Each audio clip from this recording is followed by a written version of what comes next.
Hello everyone, how are you all? I hope you all are perfectly fit and fine and at the same time very regular with your studies.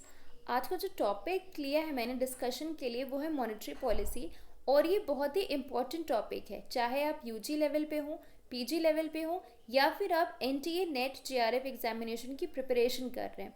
इसको समझना बहुत ही important है.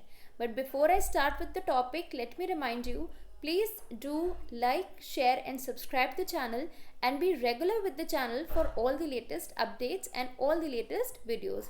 Let's start with the topic monetary policy. इसमें एक जो word आपको hidden दिख रहा होगा वो होगा money, but obvious monetary means related to money.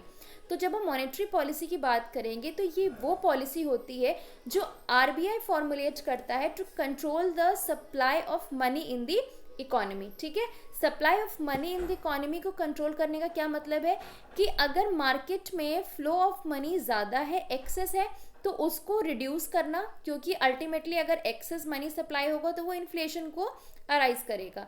ठीक है, और अगर इन केस अगर मार्केट में supply of money, flow of money कम है तो उसको एडिक्वेट लेवल तक लेकर के आना, so that there is stability in the economy और इकोनॉमी हमारी डिक्लाइन या डिप्रेशन की तरफ ना जाए. ठीक है, as you can see on your screens, I have written it is formulated by the Central Monetary Authority of the country, जो कि हमारी RBI है, to manage money supply in the economy. अगर आपको याद हो तो मॉनेटरी पॉलिसी जो है इकोनॉमिक पॉलिसीज़ के अंदर मैंने आपको प्रीवियस वीडियो में बताया था, और इकोनॉमिक पॉलिसीज़ जो है हमारे इकोनॉमिक एनवायरनमेंट का एक कंपोनेंट है और एक एलिमेंट है. ठीक है, तो अल्टीमेटली जब हम मॉनेटरी पॉलिसी की भी बात करें तो सबसे इंपॉर्टेंट फैक्टर होगा हमारा इकोनॉमी. ठीक है, हमें अपनी इकोनॉमी को स्टेबलाइज करना है. ठीक, अब दो ही तरीके या दो ही रिजल्ट्स के लिए आरबीआई जो है मॉनेटरी पॉलिसी फॉर्मुलेट करेगी, either to absorb liquidity from the from the economy, that means कि इन्फ्लेशन को कर्व करना, और to release liquidity in the economy, that means deflation का या डिक्लाइन या डिप्रेशन का जो एक स्टेट है इकोनॉमी में उसको रिकवरी की तरफ ले जाना. ठीक है, नाउ आई जस्ट होप कि मॉनेटरी पॉलिसी क्या है ये तो आपको क्लियर हो गया होगा. अब हम बात करते हैं टूल्स ऑफ मॉनेटरी पॉलिसी के बारे में. दो ब्रॉड कैटेगरीज हैं टूल्स ऑफ मॉनेटरी पॉलिसी की, एक है क्वांटिटेटिव टूल्स और दूसरी है क्वालिटेटिव टूल्स. अगर हम क्वांटिटेटिव टूल्स की बात करते हैं फॉर एग्जांपल, तो हम उन टूल्स की बात करें जिसमें हमारे डिफरेंट रेट्स आएंगे, जिसके बेसिस पे या तो आरबीआई कमर्शियल बैंक्स को पैसे दे रही है या फिर कमर्शियल बैंक्स अपना एक्सेस पैसा आरबीआई के पास रख रही हैं. ठीक है, अब इस सिचुएशन में आप RBI what the RBI is going to do is कि अगर इकोनॉमी में इन्फ्लेशन का सिचुएशन है तो ये रेट्स बढ़ा दिए जाते हैं, और अगर हमारी इकोनॉमी डिक्लाइन डिप्रेशन की तरफ जा रही या फिर डिफ्लेशन का स्टेट है तो इन रेट्स को कम कर दिया जाता है. अब ये वर्क कैसे करते हैं, हर इंडिविजुअल रेट को हम एक एक करके समझते हैं. सबसे पहला है हमारा बैंक रेट. बैंक रेट क्या होता है? It is the rate at which RBI lends money to the commercial banks without any security. दो सबसे इंपॉर्टेंट चीज़ें पॉइंट्स इसमें याद करने वाली है कि आरबीआई कमर्शियल बैंक्स को पैसे दे रहा है और कोई सिक्योरिटी चार्ज नहीं कर रहा है. ठीक है, अब जब कमर्शियल बैंक्स आरबीआई को जब पैसे के लिए अप्रोच करेंगे कि दे वांट फंड्स, तो एक रेट फिक्स्ड है जिस रेट पे आरबीआई पैसा देगा कमर्शियल बैंक्स को. अगर मान लो फॉर एग्जांपल इकोनॉमी में इन्फ्लेशन का सिचुएशन है तो ये रेट जो है आरबीआई बढ़ा देगा. क्यों बढ़ाएगा? क्योंकि इसको बढ़ाने के बाद जिस रेट पे बैंक्स अब पैसा लेंगी ना आरबीआई से, वो रेट बढ़ जाएगा. तो ultimately commercial banks will make an attempt कि अब वो कम से कम फंड्स या कम से कम पैसा आरबीआई से अवेल करें. अब जब कमर्शियल बैंक्स के पास खुद कम पैसे हैं तो बट ऑब्वियस ही बात है कि वो जनरल पब्लिक को भी आगे कम ही फॉरवर्ड करेगी.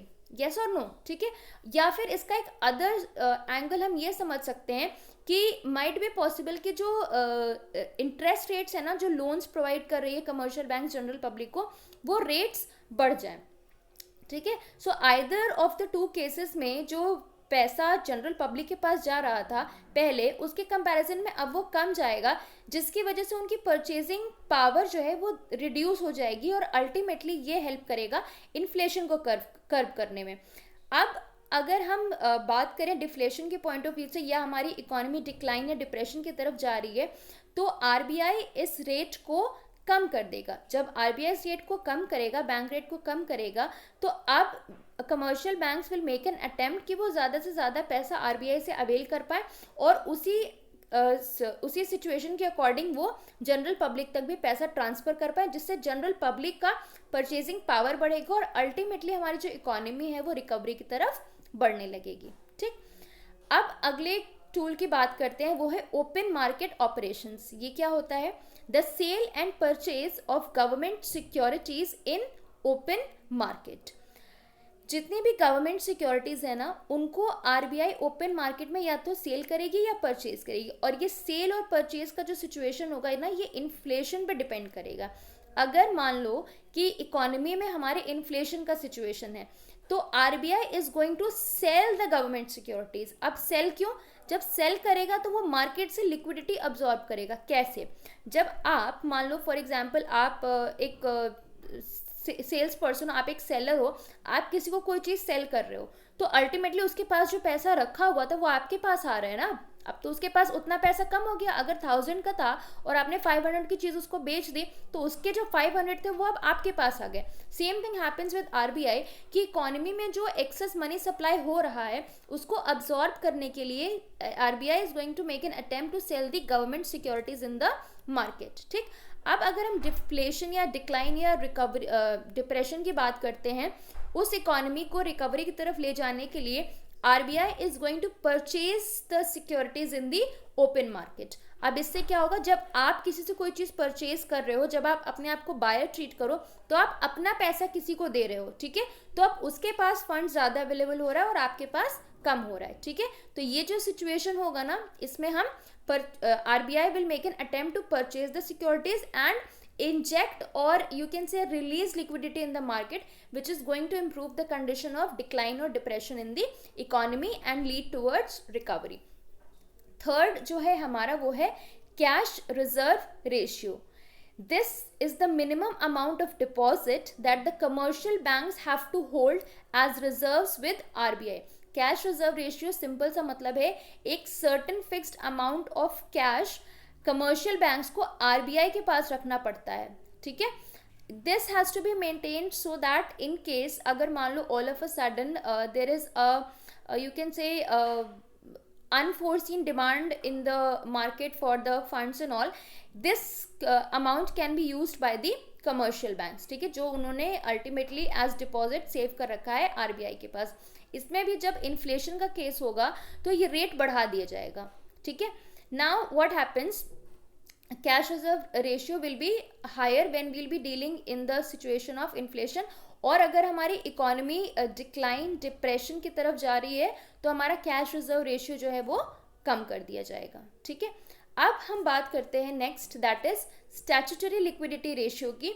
ये भी मोर और लेस कैश रिजर्व रेशियो की तरह ही है, बट एक छोटा सा डिफरेंस जो कैश रिजर्व रेशियो और स्टैट्यूटरी लिक्विडिटी रेशियो में होता है वो ये है कि सीआरआर आपको आरबीआई के पास मेंटेन करना है, वेयर एज एसएलआर बैंक्स अपने खुद के पास मेंटेन करती हैं in the form of liquid assets. और ये लिक्विड एसेट्स क्या हो सकती हैं? Government securities, government bonds, gold या कैश रिजर्व. ठीक है, same thing happens here also. Inflation के केस में SLR is going to increase and deflation decline depression के केस में SLR is going to fall.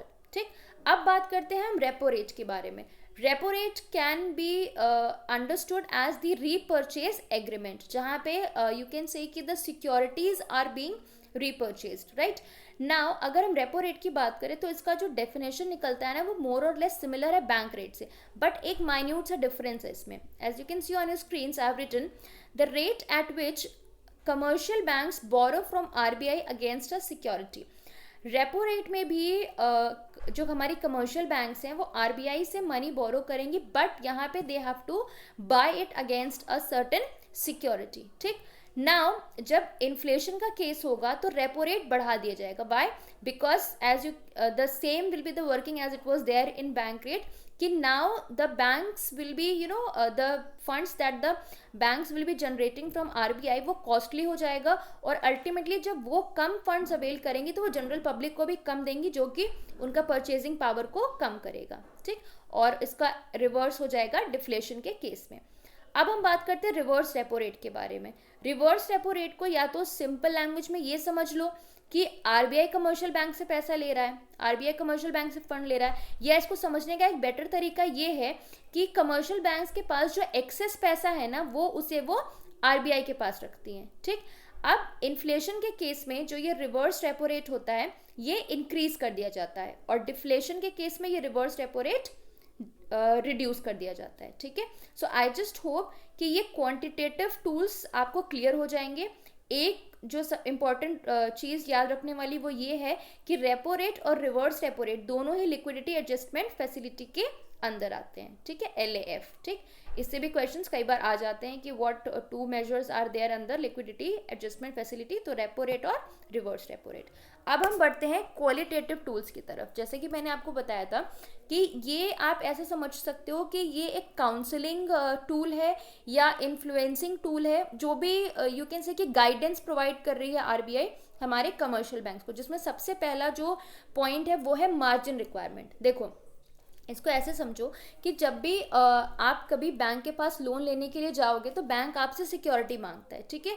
मान लो सिक्योरिटी में आप कुछ उसको एसेट दिखाते हो अपना, जिसके बेसिस पे आपको वो लोन देगा। अगर आपके एसेट की वैल्यू 10 लाख है तो ज़रूरी नहीं है कि आपको 10 लाख का ही पूरा अमाउंट मिल जाएगा लोन एज अ लोन, ठीक है। आप जितने की भी सिक्योरिटी रखोगे उससे कम अमाउंट का लोन ही आपको बैंक प्रोवाइड करती है, और ये एक मार्जिन रिक्वायरमेंट कह सकते हो या एक लिमिट कह सकते हो जो कि फिक्स किया गया है आरबीआई के थ्रू कि सिक्योरिटी की जितनी वैल्यू है उससे कम ही अमाउंट जो है जनरल पब्लिक को आपको एज अ लोन प्रोवाइड करना है। इन केस मान लो जिसने लोन लिया है वो रिपे करने में यू कैन से कि केपेबल एनफ नहीं है, वो फाइनेंशियली इनस्टेबल हो गया, इनकॉम्पिटेंट हो गया, तो एटलीस्ट उसका असेट तो आपके पास है ना जिससे आप अपना लोन रिकवर कर सकते हो बीइंग अ बैंक, ठीक। सो आई जस्ट होप कि मार्जिन रिक्वायरमेंट क्लियर हो गया। अब बात करते हैं क्रेडिट रेशनिंग के बारे में। क्रेडिट रेशनिंग में क्या है? It seeks to limit the maximum amount of loans and advances sanctioned by commercial banks. RBI एक लिमिट लगा देता है, कह सकते हैं एक रेशनिंग कर देता है कि एक सर्टेन लिमिट के बाद कमर्शियल बैंक्स जनरल पब्लिक को लोन्स या एडवांसेस प्रोवाइड नहीं करेंगी, ठीक है। और उस लिमिट को कमर्शियल बैंक्स ओवरपास नहीं कर सकती हैं। जो लिमिट आरबीआई ने सेट कर दी कि इस लिमिट के बाद आप जनरल पब्लिक को लोन्स एडवांसेस फंड्स प्रोवाइड नहीं करोगे, तो that is that becomes a rule for the commercial banks कि उसके बाद उस लिमिट को अटेन करने के बाद जनरल पब्लिक को वो लोन्स या एडवांसेस अवेल नहीं करा पाएंगे, ठीक। Next, regulation of consumer credit. It involves checking of flow of credit for consumer durable goods, regulate the total volume of goods credit. देखो रेगुलेशन ऑफ कंज्यूमर क्रेडिट में जो भी यू कैन से कि जो लोन्स बेसिकली जो personal property या personal goods को acquire करने के लिए या कह सकते हैं ड्यूरेबल गुड्स को एक्वायर करने के लिए जो कंज्यूमर्स लोन अवेल करते हैं ना, उसको भी हम कहीं ना कहीं रेगुलेट करें सो दैट जो फ्लो ऑफ क्रेडिट है इन द इकोनॉमी में वो स्टेबलाइज रहे। और लास्ट आता है हमारा मॉरल सुएशन। मॉरल सुएशन को ऐसे समझ सकते हैं कि आप किसी को कुछ काउंसलिंग कर रहे हो कि वो आपकी बात मान ले, और अगला पर्सन आपकी बात तभी मान पाएगा ना जब आप इतनी इन्फ्लुएंशियल पोजीशन में हो या आप अपने पॉइंट पे इतने ज़्यादा करेक्ट हो कि वो सामने वाला पर्सन ही has to obey to what you are saying, ठीक है। तो मॉरल सुएशन में you can understand it involves influencing the decisions of commercial banks regarding the management of flow of cash and credit in the country. It will succeed only if the RBI is able to influence the decisions. जो भी decisions commercial banks ले रही है ना, उन decisions को influence करना ही आता है moral suasion के अंदर, ठीक है। वो चाहे किसी भी basis पे ले रही हो, जो भी decisions RBI ने you can say कि decentralize कर रखा है या फिर उनको liberty दे रखी है कि वो अपने level पे वो decisions ले सकती हैं। If RBI feels कि वो decisions they are not up to the mark or they are not for the benefit of the economy, they are going to have this technique of moral suasion, जिससे वो banks को influence करेंगे कि वो अपना decision change करें या उसको ऑल्टर करें, ठीक। सो आई जस्ट होप कि मॉनेटरी पॉलिसी के दोनों क्वांटिटेटिव और क्वालिटेटिव टूल्स आपको क्लियर हो गए हैं। Please be regular with the channel. I am reminding you again, please do subscribe the channel and be regular with the channel for all the latest video. That's all for today. Thank you.